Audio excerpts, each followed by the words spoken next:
प्रेक्षक हो, तर दरवर्षीच्या तुलनेत यावर्षी पाऊस लवकरच आला। मान्सून तर लवकर आलाच, त्याचबरोबर अवकाळी पाऊसही खूप लवकर आला।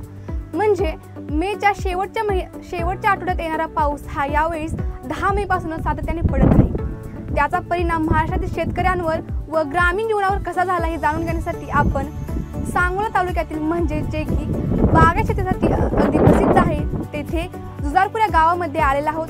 तर चला मग पाहूयात। नमस्कार काका। नमस्कार। तर मला असं विचारायचं आहे की ही जी शेती आहे ती किती एकरामध्ये पसरलेली आहे? 1 एकर रान आहे। 1 एकरमध्ये 700 झाड आहेत। आणि मला असं विचारायला आवडेल की जो की यंदा खूपच लवकर पाऊस पडलाय त्याचा या बागेवर काय काय परिणाम झाला? परिणाम चांगला झालाय। उंचटा उन्हामुळे उंचटा आला नाही आणि साईज थोडी वाढली फळाची, एवढा विषय झाला। फळगळ झाली नाही, काही नाही। म्हणजे हा पावसाचा तुमच्यावर खूपच छान परिणाम झालेला आहे। आणि प्लॉट सेक्टर चांगला झालाय परिणाम पेरूच्या प्लॉटसाठी। तर काका इथे आपण बघतोय की ह्या फळांना हे जे फॉर्म लावलेले आहेत त्याचा काय परिणाम आहे आणि त्याचा फायदा काय आहे ह्या जाणून घ्यायला आम्हाला खूप आवडेल।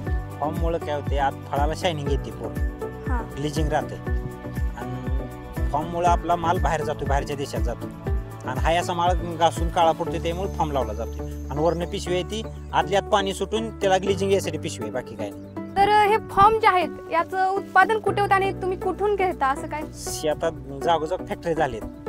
ही आपल्याला 48 पैशाला एक फॉर्म बसतो। तर कुठून घेतला आहे? हो, सांगोला आणली ती। खराटे ॲग्रो इंदापूर।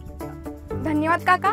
जसं की आपण पाहू शकतो की अवकाळी पाऊस हा कायमच वाईट परिणाम देईल असे नाही, तर आपण इथे बघू शकता की ह्या शेतकऱ्यांना ह्या अवकाळी पावसाचा खूपच फायदा झालेला आहे। व्हिडिओ जर्नलिस्ट राज करांडे, वसुधा सुतार, ज्ञानकुंज टाइम्स।